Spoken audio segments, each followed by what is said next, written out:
if anybody needs tissues at any time, this is kind of here for me, but I'm happy to go get tissues wherever I need to. So if anybody needs a tissue, just raise your hand. It's this is going to be as informal as some more. we're just going to park this here. That's a good idea. I'm just going to put it there for us, okay? Because we're going to need it, we know. Okay, let's do it. Okay. I chose to do. Is somebody flying over us? Hello. There she is. There's a little bit of sun coming through right there. Beautiful sun. So the reason I wanted to do this informally and I wanted to have you all here and I wanted to film it is because I wanted to film it for my family in New York, but this is a place where you as my community are catching me. And when my mother first died, I was very clear that I needed that printed in the Pioneer because I needed my community to know what was happening even though I was in Seattle. And when I came home, I was embraced over and over and over again, and I continue to be embraced. I am blessed to work for hospice, and I'm blessed to work with amazing people who get it. In part because I teach it, I know. but who really get that this is going to be a long journey, and when you lose a mother, it's a rite of initiation. There's an initiation happening that I could talk about before, but now I'm vibrating with it. And those who have lost a mother, you know what I'm talking about. And those who have your mothers here with you, thank you to the mamas. Thank you to the mamas. Because you're everything, right? So I'm honoring not only my mother, but my mother's mother. And not only my father, but my mother's father as well. You'll see we have 2 niches open here. And the reason we have 2 niches open here is because I couldn't fathom, as much as I tried, putting my mother here and not having the vibration of somebody that she knew and loved next to her, and that I knew and loved next to her. So we're going to start by talking about my grandparents, because I would not be standing here were it not for their courage.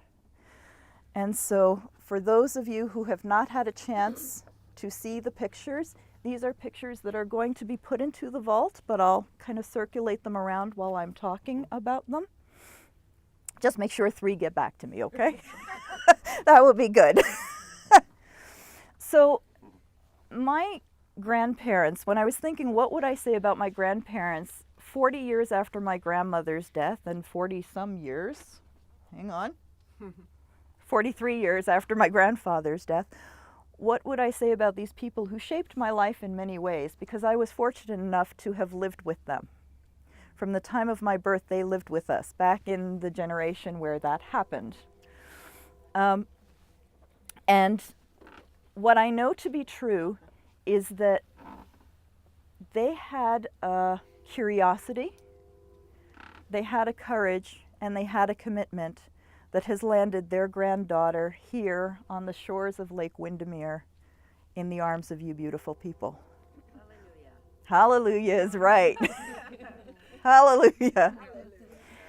Because the truth of what is my grandmother was courageous and a seeker, and she was curious about what religion was right for her. So when the religion she was born in did not fit with what she felt to be true, she changed her religion. And when the home that they had known for 50 some odd years, it was in their late 50s that the 1956 uprising happened. And it was then that they decided to leave Hungary with their family, their entire family, because my grandfather said, if one family member goes, all family members go. And it was my mother and my mother's best friend, Ilona, who is my godmother, who decided to leave and asked permission, because this was back in the days when you did that, when you asked permission of your parent.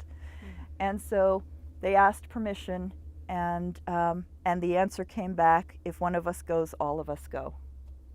And so they all came. And miraculously, they all survived the journey, and they landed in New York.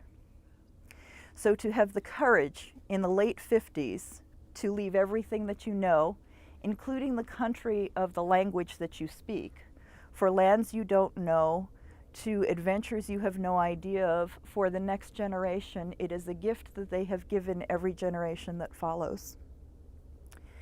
And so while they are buried, their bodies are buried in New York, and actually are buried with my grandmother's sister, Frances, in a 3-tier grave, so body grave.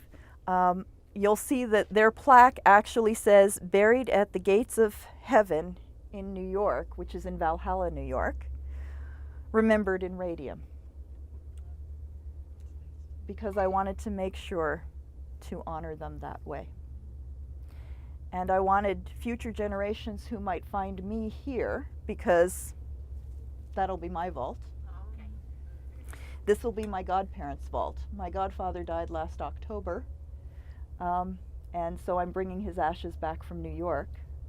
So I'm bringing the family together in this place that my godparents and that my parents came to love. And it was my mother's choice that this is where we bury her ashes. So it is with her blessing that she comes here. I'll speak more about why it's so appropriate that she be here in a bit. But to my grandparents, just tons of gratitude, because none of this would be possible without them. And when the pictures make their way back, I will put them into this lovely card that I found. This is my sense of humor. Goodbye with a balloon that's flying away. Because you've been so nice to know, there's sadness in the parting, along with many happy thoughts about the life you're starting. Please try your best to stay in touch, and please remember this. You'll always be remembered here, and you'll be deeply missed. I couldn't think of anything better. Really, is there anything more perfect? So I bought 2 of them. One for Grandma Anyu and Grandpa Apu. Anyu and Apu is, of course, Hungarian for mother and father. And while I always call them Grandma and Grandpa, my cousins call them Grandma Anyu and Grandpa Apu. So that's what the card says, just for you, Gabby and Ange. So that's my grandparents. My parents, and I'll start these 5 pictures going. This was my parents' 56th anniversary, or it would have been today. They were married in September of 1961. They met on New Year's Eve to New Year's Day at a New Year's Eve party, 1960 to 61. And so even though the card actually says 57th anniversary, I got that wrong, it's 56th anniversary. And the story of their meeting is quite interesting, because they met because my mother had a friend, Ursula, and together at Hunter College, I'm wearing my mother's Hunter ring, at Hunter College, in an English, see ya. That's them keeping in touch. I'm telling you, You didn't leave a Ouija board. it's got to be the horn. English as a second language class. This German who had married a Bulgarian had told my mother about a Bulgarian who was new here, had just escaped and had just come from Brazil. He had escaped Bulgaria with his brother and had now come to New York and needed a date. And so they had a New Year's Eve blind date, and this man showed up very late. 11:30 is when he finally got there. And my mother's eyes rolled. And she was not impressed. And she was very surprised that at the end of the date, when he asked for her number, she actually gave it to him. After that, basically they spent time together going to museums, going to theater, enjoying everything that New York has to offer.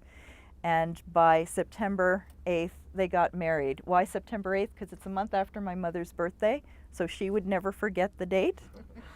And my father would never forget the 8th and her birthday. So the story goes. So, Nice stories. nice stories. So with these 3,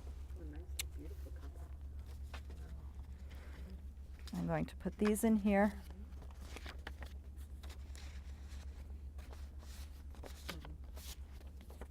So your father was Bulgarian and your mother was Hungarian. And they met in New York. right.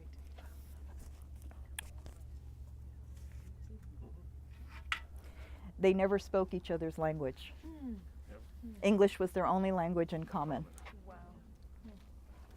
So to honor my father's Bulgarian side, these are called barnicas. And these were given to us every spring because in Bulgaria, anybody know what the export of Bulgaria is?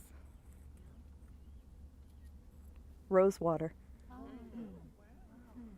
They grow roses in Bulgaria. And so these barnicas would be what we were given every spring. I have more barnicas than I know what to do with. I have a collection of them. But it felt appropriate because my father is buried in Bulgaria. My father was a highly decorated war hero in World War II. And he's buried in Bulgaria in the grave with his mother, so we don't have his ashes here. So did they fight on the Russian side? No. Bulgaria? No, no. Bulgaria is the country, and my father was very proud of this. Bulgaria goes down in the record books as the country that most protected the Jews during World War II. So was with the Allies? Was with the Allies, yes. It was when the communists took over that it became a different story. And then he had to escape the country that he fought for. And it was a heartbreak for him. Yeah. So this is for my father's country. And this is for my mother's country. This is something that my cousin Brent and his wife Vera, I'm guessing Vera made these because it would be so like Vera to do this. She's a very crafty, brilliant individual. These are little sashes, Hungarian sashes. And along with an American coin and a Hungarian coin, this was gifted to us. And so I want to put that in there for memory of my mother and Hungary.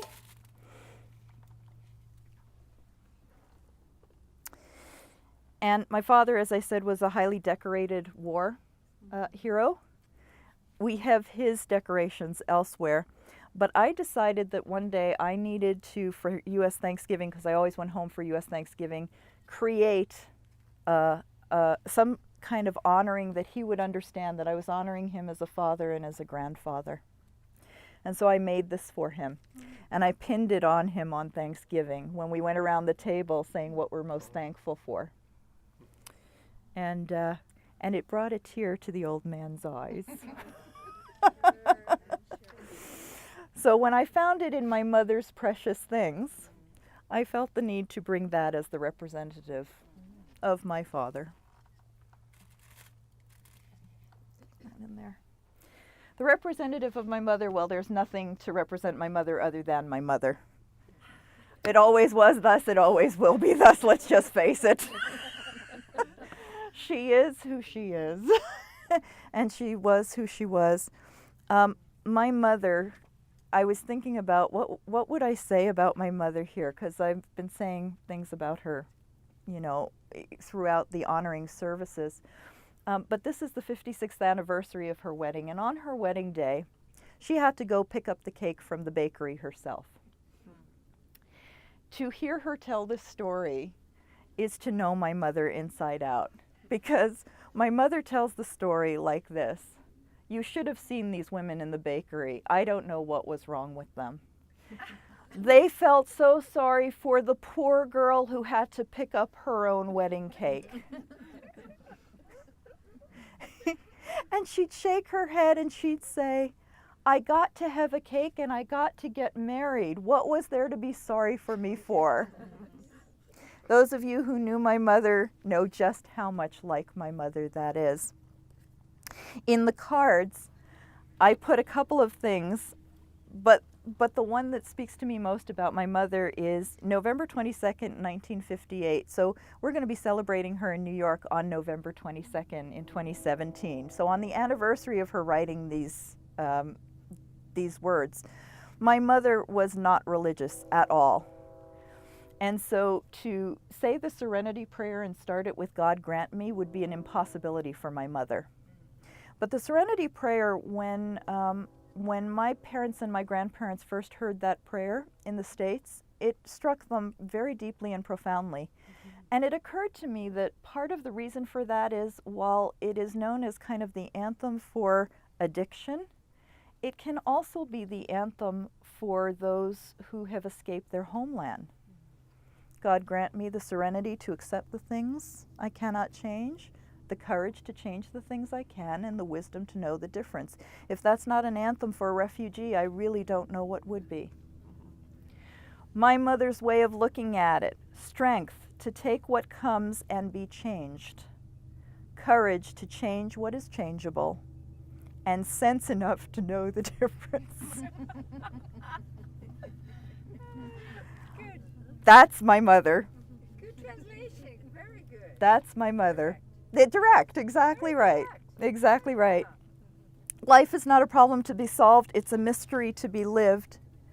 That's actually what was on a wall poster in her office all of the days of her working life. So it's what she believed in, and every time I went to the office, I would see this poster, and now I'm the proud owner of this poster. So these are the things my mother believed in. These are the things that live in through me, because I am her legacy. But the why of why bury her here is because I don't think you know what she did for this community. In the year and a half that I started hospice, my mother was the one who financed it. Really? Wow. I wonder how you managed. We have a hospice here today Oh my. solely because of my mother. And so when the question came, where do I bury you? And I gave her the different options. What ended up coming true was, no matter what, your legacy and my legacy will always be in that valley. So even if I don't stay there, even if I'm pulled to some other location, it is completely true that your legacy is there and my legacy is here. And I took a picture of this place so that she could see it, because she was never here. But she loved radium. And she said, take me there. Take me there. The other thing she said is, we're really not the type of folk who keep ashes around. Good for her. She wanted to make sure I wasn't hanging on to the ashes either. My mother was a giggle. If you didn't get to know her, you missed something. So with that, Mama, you are home.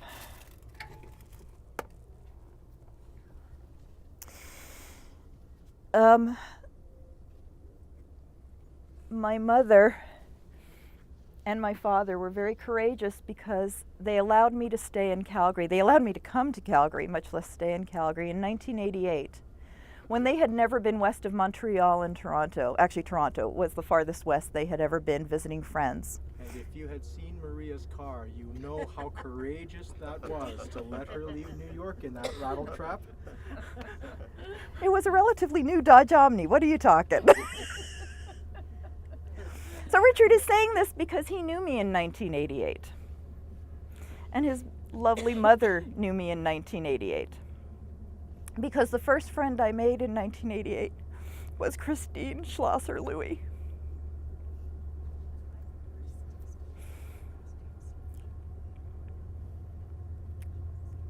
Christine died unexpectedly 3 weeks ago. And we had her funeral 2 weeks ago. And my mother, at the time that I moved here, boy, these trains are something, hey? Yeah. Hi, Chris. At the time that I moved here, very early on, it was February, I think, of that very first year, I broke my foot. Thank you for laughing at that. And at the time I broke my foot, I was in the hospital and I had to have an operation. And Frank and Hildy Schlosser, Chris's parents, came to the hospital. And Frank Schlosser sat down next to my bed, said to me, "Your father, if he could be here, would be here. Think of me as your father. I understand he doesn't speak very much, so I brought a newspaper in case you don't want to talk. And he flicked open the newspaper as a block between the two of us, and then he leaned around the corner. He leaned around the corner and he said, "Do you want to talk?" My mother came the following week and stayed for about a week, I think it was, to make sure that I had everything set up. And what she discovered was not only had the Schlosser family adopted me, but the Louis family had adopted me. Because once I came out of the hospital and I was with my mother, we started going down to the restaurant that May used to cook at. It was the restaurant they owned. If you can imagine, mother's Chinese cooking, that's what we enjoyed. I tell this story at least once a year to somebody. That's how much it's touched my life. That's how much you touched my life. This woman insisted that I order something from the menu. She made a double portion. She packed the second portion for lunch the next day, and that night I was to order something different. And the only condition was that I order something different. Do you remember?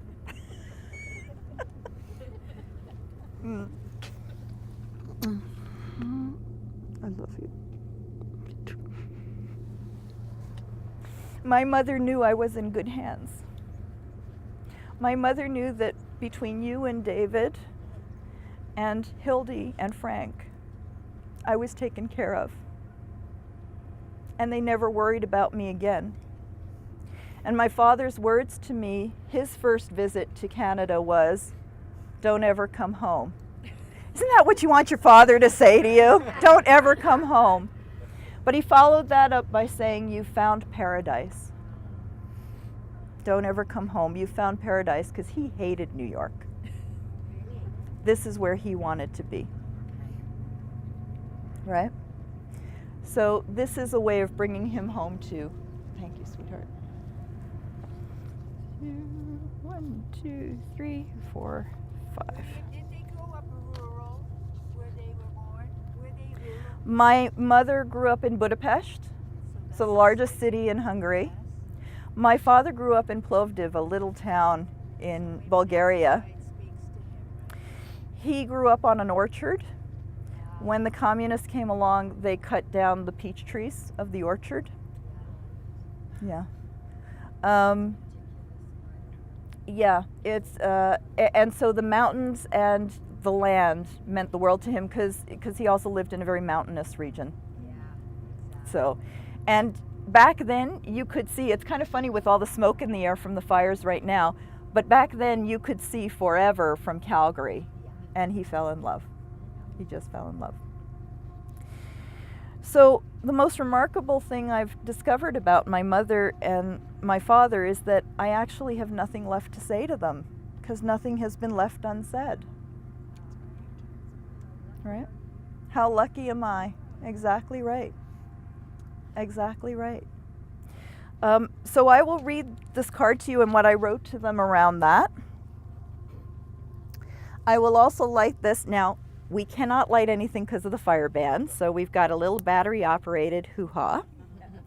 I'm going to put it up on this candle, and I'm going to invite anybody who wants to speak about my mother and the mother that they knew, or the person that they knew. Feel free to, and don't feel pressured by what I said before. Was very significant, and if you know Maria, you know that she likes to do some rituals.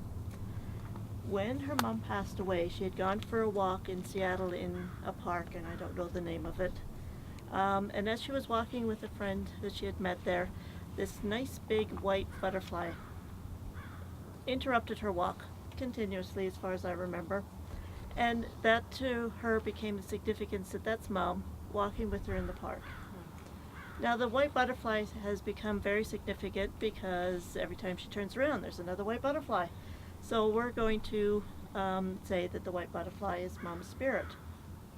When she came home, July long weekend, I came up that weekend, and when I came in the house I found out that that was the day that her mother was about to go to the crematorium and become what we have today. Now, Maria had set this candle up in her living room and lit it when she found out that the process was about to start. And we were in the kitchen. This was in the living room, flickering away.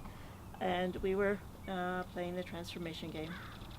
And we had just finished the end of it. It was about 10 to 11. She looks up at her dining room window, and there's this white butterfly. And she asked me to turn around to see if I saw the same thing, if it wasn't a moth. And I turned around, and it was a little tiny, about so big, little white butterfly pushing against the window. And it was about the time that the process in Seattle at the crematorium was going to end. So this candle was lit in the dining room, and the white butterfly shows up. It's 11 o'clock at night. Butterflies don't fly at 11 o'clock at night, as far as I understand. So, to me, every time I see a white butterfly, and they're invading my backyard, by the way, I think of it's Susan. And the other story I have for Susan is she was a very generous lady. Every time she came to visit, and I was invited to the house in Button Road, she always had a gift. If not for me, for whoever else was there. I know the kids always enjoyed her generosity as well. That's it. That's all I got for right now. Anybody else has a story?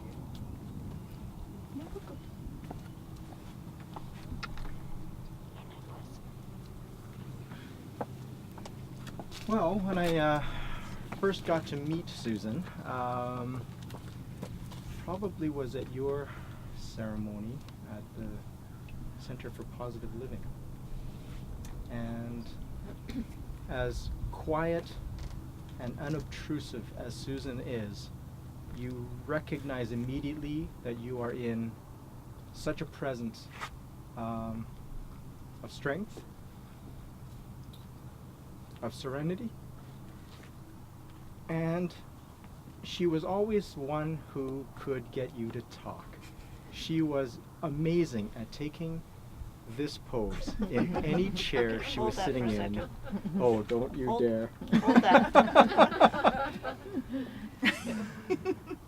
And she would listen with such intensity that you just knew she was absorbing all of this information, but only because she recognized how much more there was in life for another person to accomplish in their own time, in their own manner, and she never ever once tried to force feed anything to you.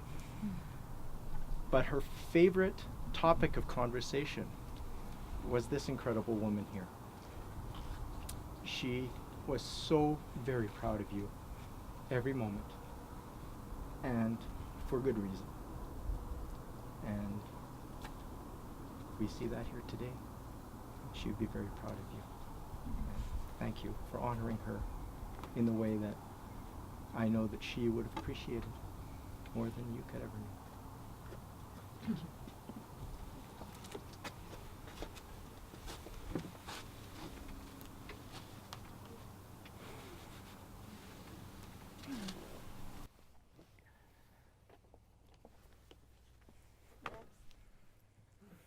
So seeing no one else, are we good? Thank you both. Thank you. So these aren't mine. These are theirs. The rings that they exchanged 56 years ago. I am putting in this box. Mom fits nicely in Dad's. There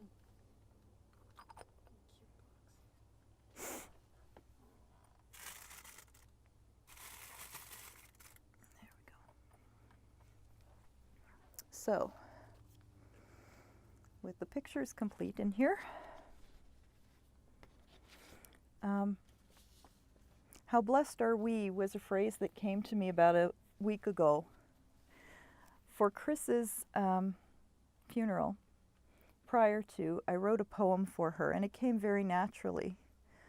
But I was shocked that no words came to me around my mother, and I kept sitting with it and meditating with it and looking for the words.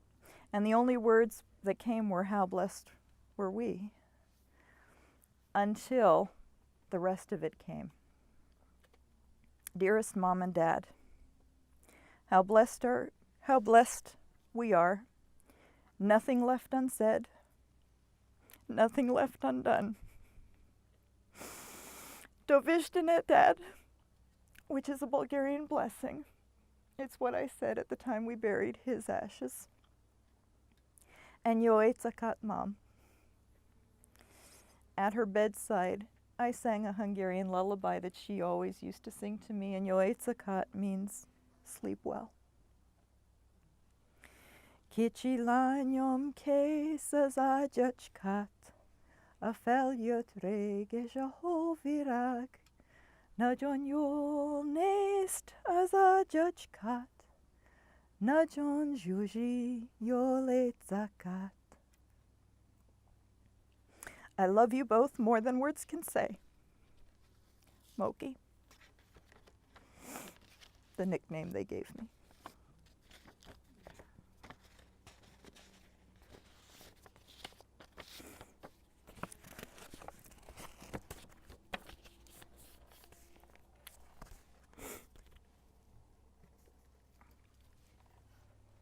So, with that, yeah, the waterworks are going now. I was at a drum circle recently, and I realized what I wanted to do was something that would be ritually oriented, that would signify the mother's heartbeat and the end of the mother's heartbeat. So what we're going to do is we're going to drum, and Pam is going to give a call to Wade, who's going to come to seal these vaults. So if you would join me, you can either clap the heartbeat.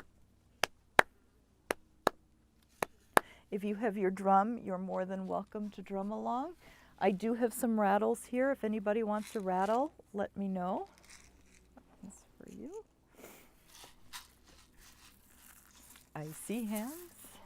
Anybody want an egg? I'll have the egg, actually. You'll have the egg. There you go. There we go.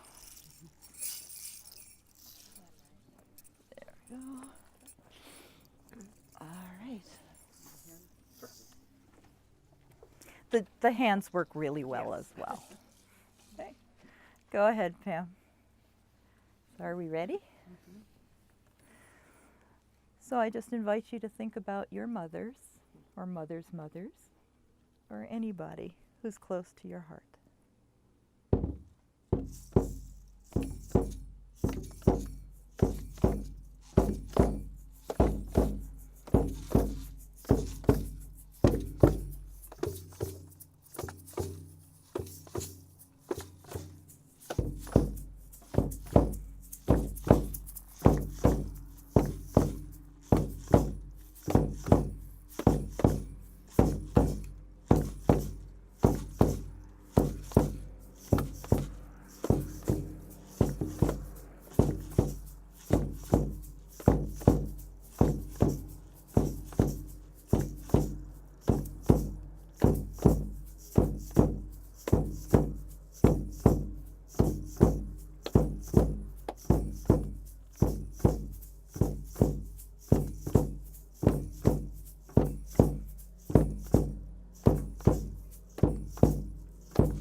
a little puzzle. If you take too much out, everything will fall out.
Talk about grace under pressure.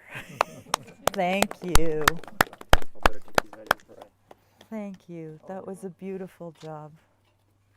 And they look wonderful. Okay, does anybody need to have the big gate open, or can I close it? I think you can close the gate because Okay. we've got the car On the other side. outside. Okay. Thank you. My heart's feeling pretty happy right now. I see the sun coming out. It's quite remarkable. No more trains. There's calm. There's quiet. Maria, will you read their names? Because I'd like to hear your pronunciation. Tibor Ferenc. Ferenc? Say it again. Fer- Tibor Ferenc. Thank you. Tibor Ferenc Sebastian. Sebastian. Maria Gross. And my aunt and I had a conversation around whether it's SS or SZ. It is spelled as Z, except for when they became American, they assumed the SS name, and that doesn't sound right at all. They assumed the spelling of Gross, and her sister, who's buried with her, Frances Gross, was always Gross in the States. So this is what their stone looks like in New York. And Philip George Kliavkoff and Susan Eva Sebastian Kliavkoff in the United States. Sebastian in Hungarian. Yeah. And this one, buried at Gates of Heaven, New York, remembered in radium. And my parents, when the ones you love become a memory, the memories become treasures. So thank you for helping me to share the treasures and the memories. As those of you who knew my mother, you know she loved a good nosh. So we have a lovely tea set up for you in my radium home, and I hope that you'll be able to join us there. Thank you to my community. This has so warmed and filled my heart. I can't even tell you. Thank you for including us. It's an honor. Thank you. Thank you all.